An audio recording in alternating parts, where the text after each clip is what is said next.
Introducción de vecinos, toma 1. Pizarra B y G. Yo crecí en Vicksburg, Mississippi.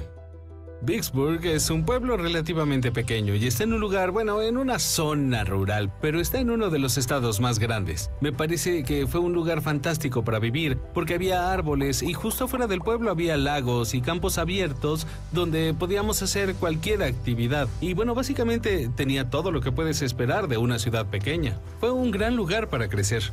Había un grupo muy grande de niños en mi vecindario. Todos solíamos andar en nuestras bicicletas y nos reuníamos para ir al bosque o practicar deportes. Teníamos un jardín muy cerca y podíamos usarlo como campo de fútbol. Jugábamos todo el tiempo ahí y siempre andábamos en bicicleta, explorábamos los riachuelos, los campos y este tipo de cosas. Encontrábamos serpientes y sapos todos los días y recuerdo que les disparábamos. Íbamos muy seguido a cazar serpientes y unas cuantas ranas para cocinar sus ancas.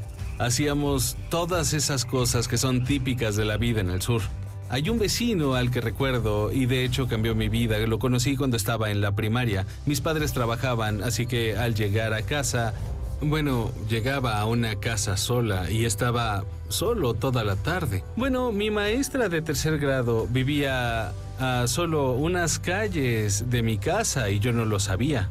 Pero ella se enteró de alguna manera que yo era el único niño del vecindario que volvía a casa sin una madre o un padre ahí. Ella lo supo.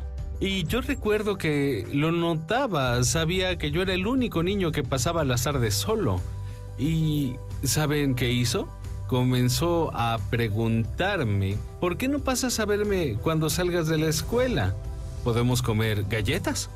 Y hubo algo al hacer ese puente en donde un vecino vio a un niño que estaba, bueno, perdido por ahí y ella le pidió ir a su casa. Fue muy sencillo, pero creo que una de las cosas más impresionantes de ello fue que nadie se lo pidió, nadie se lo dijo. Ella estuvo mirando desde su casa, miraba el vecindario y se dio cuenta, oh, aquí hay cierta necesidad, hay alguien a quien podría ayudar. Ese es un gran vecino, un muy buen vecino y aún me conmueve.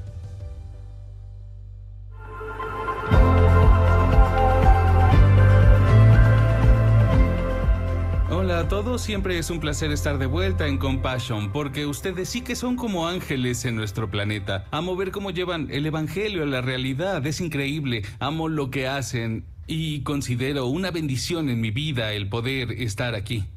Ahora, permítanme contarles un poco acerca de este segmento llamado ¿Cómo ser mejores vecinos? Primero, pensemos en quiénes serán nuestros vecinos. Nuestros vecinos serán imperfectos, lo que significa que de vez en cuando nos lastimarán, ¿cierto? A veces van a fallar. Incluso podrían hacer cosas de las que no los creeríamos capaces, pero seguirán siendo nuestros vecinos. Y ¿saben algo más? Que nosotros seremos sus vecinos y les vamos a fallar. Nos equivocaremos. ¿Cómo arreglar esto? ¿Se imaginan vivir en un mundo en el que no pudieran reparar nada? Por ejemplo, ¿qué tal si tu auto o tu casa necesitan una reparación y no pudieras hacerlas? Un lugar así sería horrible. Por eso Dios nos ha dado su método para reparar las cosas, llamado el perdón. Por eso vamos a hablar sobre el proceso del perdón y de cómo realmente es una de las herramientas más importantes que tenemos para ser mejores vecinos y tener mejores relaciones. Si lo piensan, si no existiera el perdón en una relación, en cuanto algo malo sucediera, todo se terminaría porque ¿cómo se puede superar algo si no hay perdón? El perdón es difícil, no es placentero y requiere de trabajo.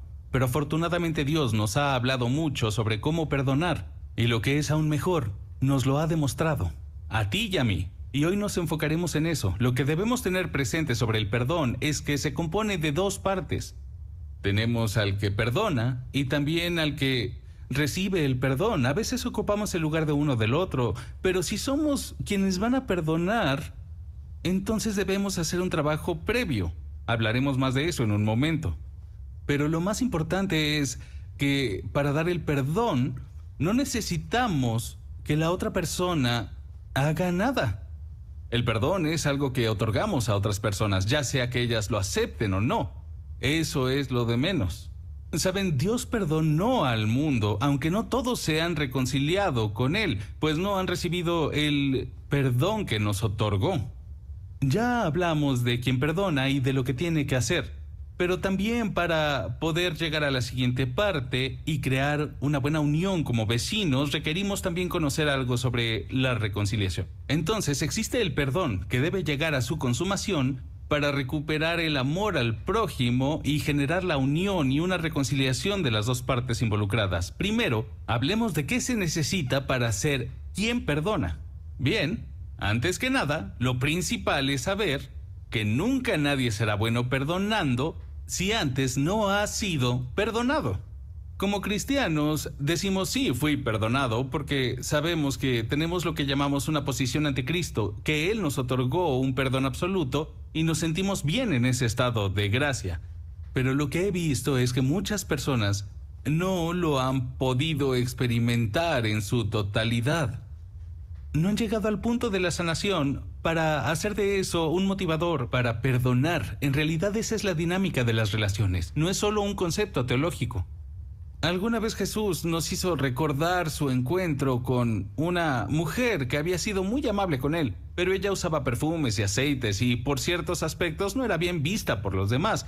Y la juzgaban, pero él dijo, muchos fueron sus pecados perdonados. Y aquel al que han perdonado mucho, ama mucho. Así que me gustaría comenzar con una frase de Romanos 12:1. Por su misericordia hacemos todas estas cosas. Y en realidad, ¿cuánto de ese perdón que nos ha dado hemos podido ver y experimentar nosotros mismos por su misericordia? Es más que una postura. En mi opinión, hay dos partes involucradas. La primera podemos verla en Juan 1:9. Nos confesamos con Él, lo hablamos, nos perdona. También en Jacobo 5:16 nos dice, mientras nos confesamos los unos a los otros, debemos hacer eso para poder ser sanados. Yo he visto que los más indulgentes son los que tienen experiencias profundas de confesión consigo mismos y en las que otras personas de verdad les extendieron toda la gracia y el amor de Dios y lo materializaron, porque sabemos que Jesús puede hacer eso. Como dice la primera de Juan, si no podemos amar a nuestro hermano a quien sí vemos, entonces ¿cómo vamos a amar a Dios? Y a veces, si no podemos sentir ese perdón, gracias a experimentarlo con los demás, quienes nos han extendido la gracia de Dios y la generación de un vínculo profundo, no será fácil perdonar. Así que quiero que hagamos algo, si es que hay áreas en tu vida para las que aún sientas culpa o algún tipo de vergüenza o ciertos sentimientos negativos, siéntate con alguien y tal como dicen las escrituras, solo confiésate. Habla con la persona y permítele expresar ese perdón hacia ti. Y cuando experimentemos esto profundamente, en verdad tendrás un motivador para la indulgencia. Pablo salió a predicar a todo el mundo porque estaba motivado. Él tenía la motivación para ir a tantos lugares distintos y hablar de la gracia de Dios. De lo único que habló una y otra vez fue de la magnífica gracia de Dios. ¿Y por qué? Porque él había experimentado. Recuerden que él era el jefe de los pecadores. Ese es nuestro punto de partida. Tenemos que experimentarlo muy profundamente y ese es el fundamento de las relaciones que vamos creando durante toda nuestra vida. Ahora, hablemos de la segunda parte de ser un mejor indulgente. Quiero que pensemos en que hay momentos en los que tomamos la decisión de ser indulgentes cuando algo malo sucede y debemos perdonar. Pero no fue así precisamente como Dios lo hizo. Dios se convirtió en un indulgente desde antes de que siquiera hubiera una falta. No hay que olvidar eso. Desde antes de la creación del mundo, Él sabía que nosotros fallaríamos. De hecho, una de mis historias favoritas es cuando Jesús predice, cuando miró a Pedro y le dijo, sé que tú me vas a negar 3 veces. Y ya saben, entonces Pedro le contesta, no lo haré, nunca lo haría, Señor. Y él le dice, sí lo harás, me negarás 3 veces. Y después le dice lo siguiente, pero entonces cuando hayas vuelto, refiriéndose a una reconciliación entre ellos, sé que tú te convertirás en una fuente de fortaleza para muchos. ¿Qué significa esto? Esto habla de que cuando Dios nos mira, no le sorprende cuando fallamos. Porque Él sabía que lo haríamos. Él ya está dispuesto a ser indulgente antes de haber pecado contra Él, antes de hacerle daño. Y como cristianos, así es como debemos actuar con nuestros vecinos. La relación con nuestros vecinos debe ser parecida a la de un matrimonio, y esto lo menciono cuando hablo con grupos de parejas. Les digo, miren, ustedes lo saben, han hecho muchas promesas. Les propongo que una más. Haré que le prometan algo a su pareja ahora.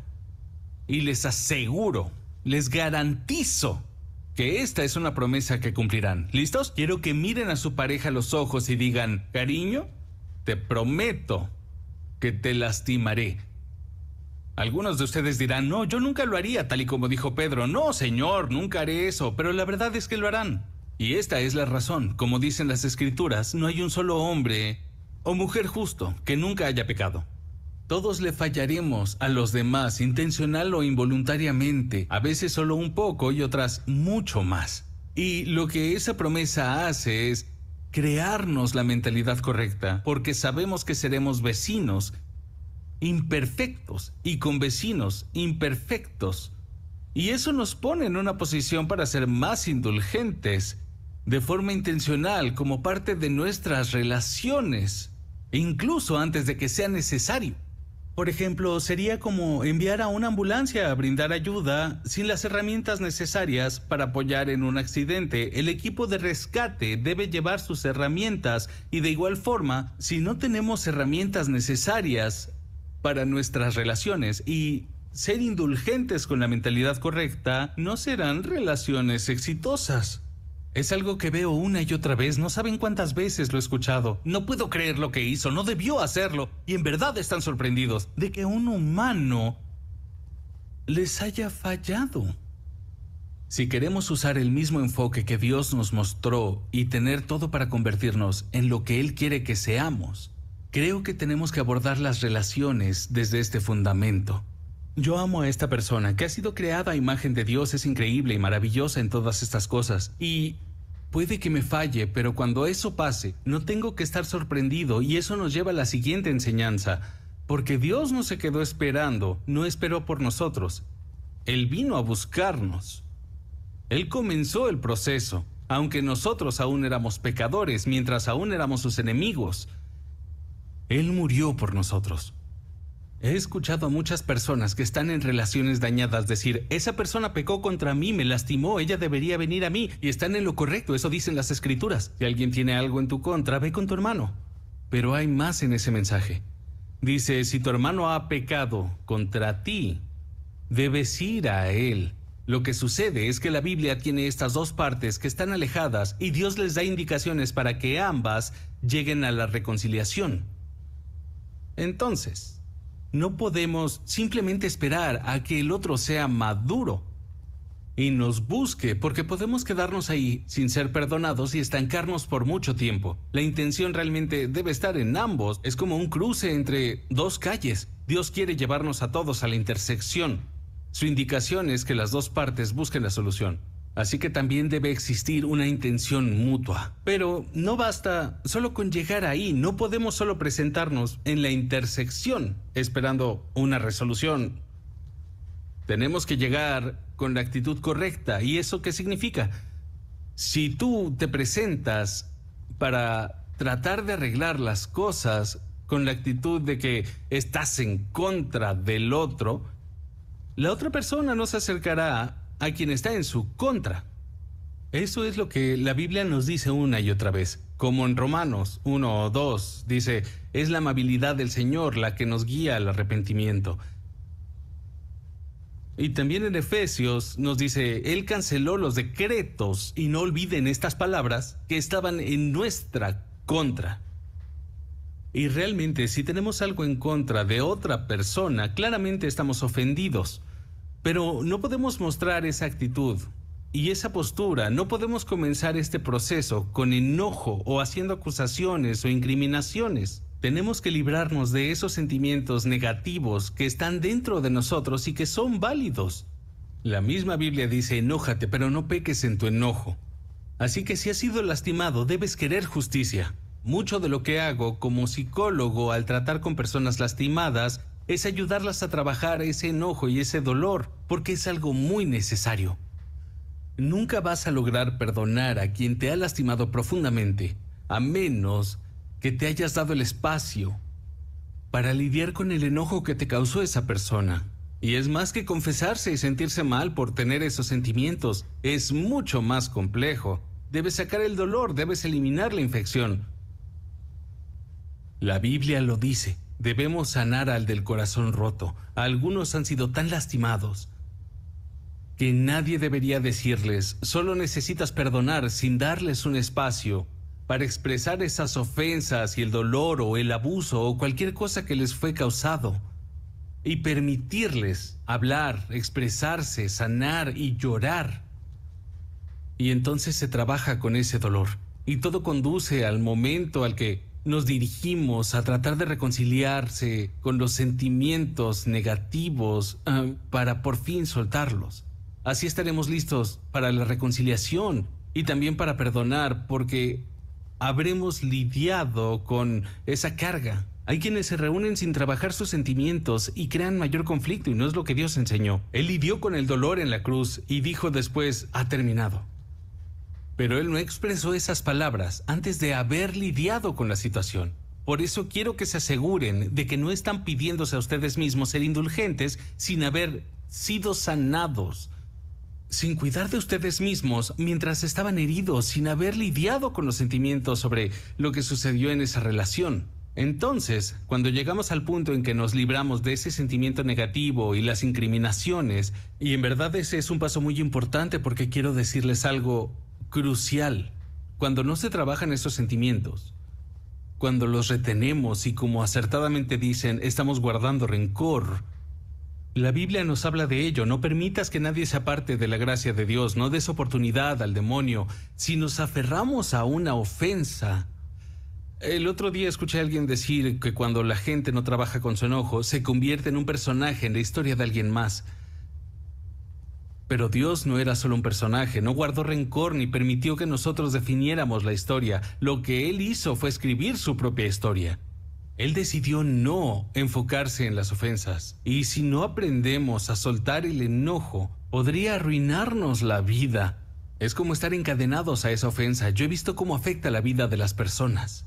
Es importante recorrer ese camino. Debemos llegar del enojo a la tristeza. Y lo que esto implica es que cuando alguien nos hiere, debemos decir eso, estuvo mal. Al protestar, hacemos un llamado a la justicia, pero si priorizamos la justicia sobre la relación, nos quedaremos estancados. Y eso no fue lo que hizo Dios. La indulgencia básicamente nos dice, estoy deseando tener una relación contigo más de lo que deseo conseguir justicia a cualquier costo y decirte lo que no debiste hacer para seguirte juzgando. Debemos dejar atrás la incriminación. En realidad es algo bastante parecido a un funeral. Dejemos que lo negativo muera, vivamos su duelo y dejémoslo ir. Por eso digo que debemos pasar del enojo, de juzgar y acusar al otro por lo que hizo, y pasar a la tristeza, donde nos damos cuenta que no podemos simplemente exigir que las cosas sean como queremos solo porque es nuestra voluntad. Aceptemos la realidad, aunque sea triste. Así es como debemos trabajar nuestro duelo, y es necesario realizar el proceso con alguien más que pueda ayudarnos a trabajar en ello. Así que todo eso básicamente es lo que debemos hacer individualmente para lograr estar listos, y también necesitamos tener la intención. Recuerden, Dios necesitaba la relación más de lo que necesitaba exigir justicia a cualquier costo. Entonces, podemos comenzar a abordarlo y seguir con el proceso sin olvidar que nuestra intención es la reconciliación. La intención es mejorar la relación. Cuando el perdón se extiende hacia tu vecino, debe ir hacia él con esa intención principal. Jesús dijo, yo no vine a condenar al mundo, sino a buscar y a salvar aquello que estaba perdido. Ahora intentaré llevar esto al contexto de una relación. Oye, quería hablar contigo. Sabes, tuvimos ciertos problemas, por eso quiero conversar. Y no creas que he venido hasta aquí a gritarte o empeorar las cosas. Estoy aquí para buscar, para tratar de encontrar una manera de acercarnos de nuevo. porque sé muy bien que nuestra relación se dañó. Y quisiera repararla porque te amo. Y creo que mi relación contigo es más importante que lo que ha pasado. Por eso quiero que hablemos de esto y quitemos de en medio lo que sucedió, porque ahora es un obstáculo. Así es como Dios se ha acercado a nosotros, así fue como comenzó, así que quiero que tú te acerques con esa amabilidad que va a guiarte hacia el arrepentimiento. Y entonces la siguiente parte es representada cuando el discípulo dijo, Señor, ¿cuántas veces tendré que perdonar? ¿70? Y Jesús respondió, 70 veces 70. Si tu hermano viene a ti diciendo, me arrepiento, entonces, ¿lo perdonarás? Bien, analicemos la palabra arrepentimiento. Hemos visto lo que sucede en la reconciliación. Existe un sentimiento de responsabilidad sobre la acción cometida, pero para que podamos reconciliarnos hay que sentarnos con el otro y hablar del por qué me lastimó y la forma en que lo hizo. Dios lo hace todo el tiempo. Y de este modo, cuando la otra parte reflexiona con humildad y dice, discúlpame, lo siento, te he lastimado. Y entonces escuchamos y entendemos el por qué lo hicieron o cómo se encontraban entonces, aunque no es excusa, pero nos genera empatía. Dios dijo, son como ovejas sin pastor. Discúlpalos, Padre, no saben lo que hacen. Y si escuchamos a quienes nos han ofendido, a veces descubrimos desde dónde han actuado. Eso no los justifica, pero nos genera empatía y nos acerca a ellos. De cierto modo, también es importante para la reconciliación, e incluso lo que quizás es más importante, es la necesidad de ser escuchados. Y por ello, parte de ser un buen vecino es que si alguien nos está perdonando, nosotros debemos reflexionar y aceptar lo que hemos hecho y realmente escuchar al otro para saber de qué forma los hemos dañado. Debemos entender y tratar de empatizar con eso. Si te han herido, hay algo muy importante, y es que antes de reconciliarte o mientras la reconciliación está ocurriendo, la otra persona en verdad debe entender lo mucho que te lastimó y por qué te afectó de la forma en que lo hizo. Y cuando escuchen eso y lo puedan sentir, entonces veremos eso de lo que Pablo habló en Corintios. Él dijo, solo es la tristeza la que produce el arrepentimiento. No es la tristeza del mundo, la culpa y la vergüenza por la que atraviesa el mundo. No, es la tristeza que surge del amor. Nos dirán, lamento mucho haberte lastimado, no quería hacerlo, discúlpame, por favor, ahora lo entiendo. Y entonces ese entendimiento mutuo es el vínculo que regenera esa conexión entre nuestros corazones. Es la empatía que tenemos y es la que el otro tiene para nosotros, la que destruye el poder que tenía la ofensa previa. Y entonces dejamos ir el rencor que teníamos por el otro. Ahora, si él llega a este punto, es algo muy interesante.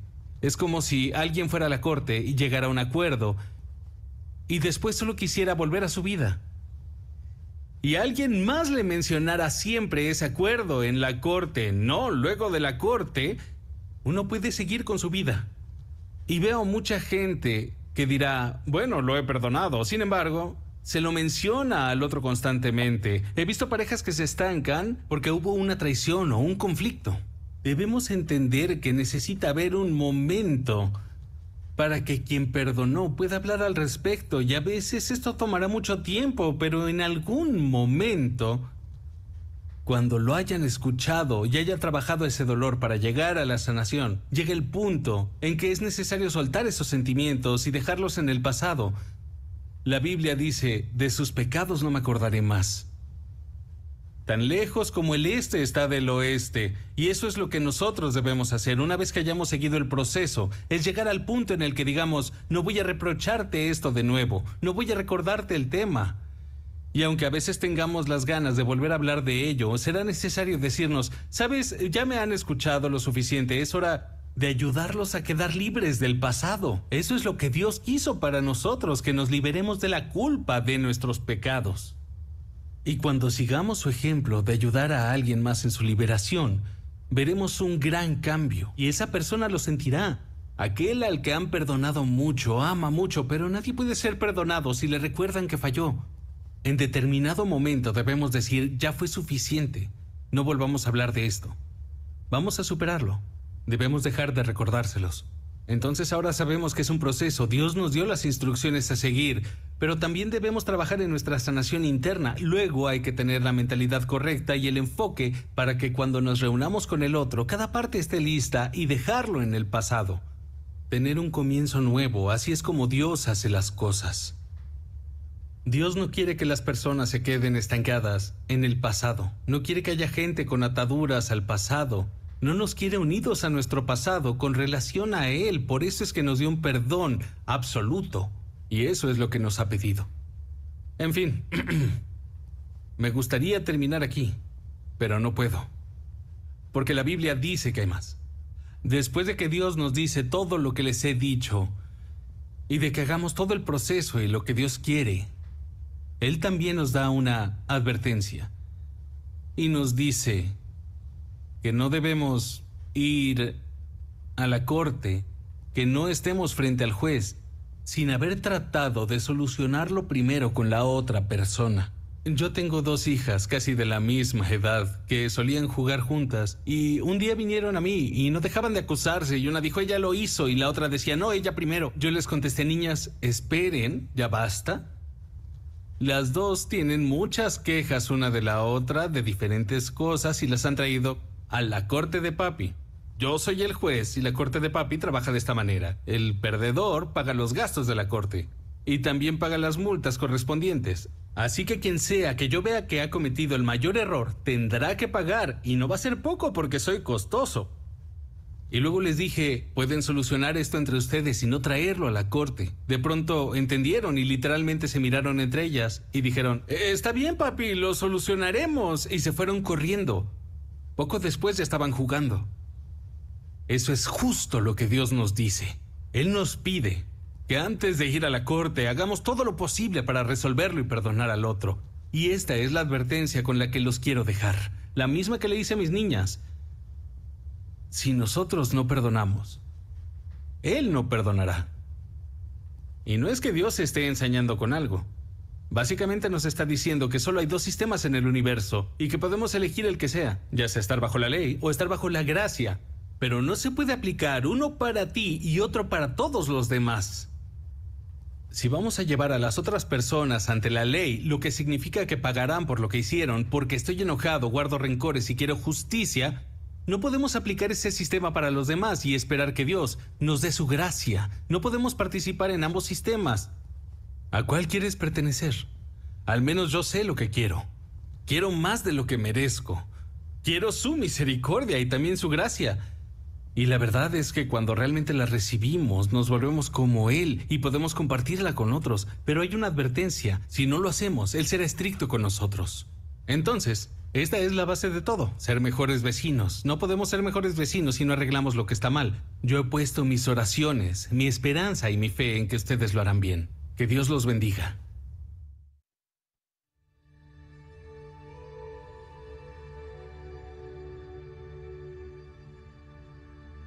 My situation was a hard one, like a lot of kids growing up in poverty and not having enough.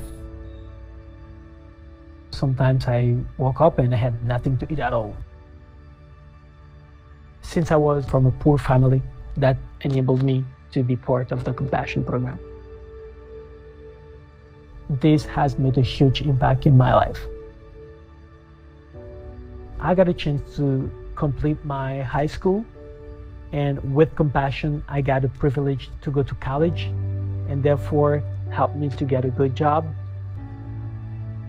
And I decided to come back to Haiti for many reasons.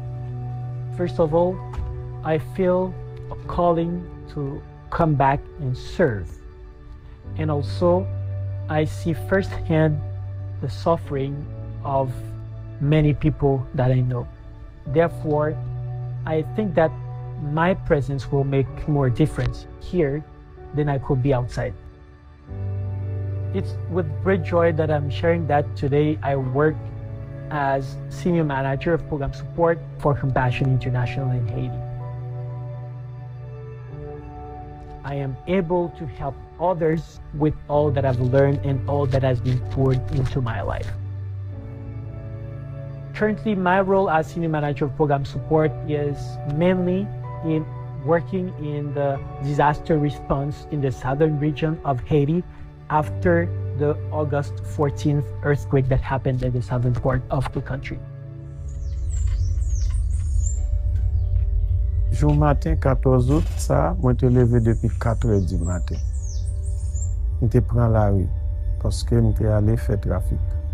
Moi, m'y a tombé, moi, kay a tombé.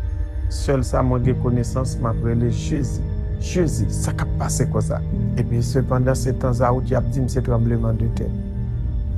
Ça a passé dans la tête. Moi, est-ce que je ne pas mourir? Est-ce que madame pas mourir? Est-ce que kay moi pas crasé? Les m'rivé, kay moi crasé la tête. À tout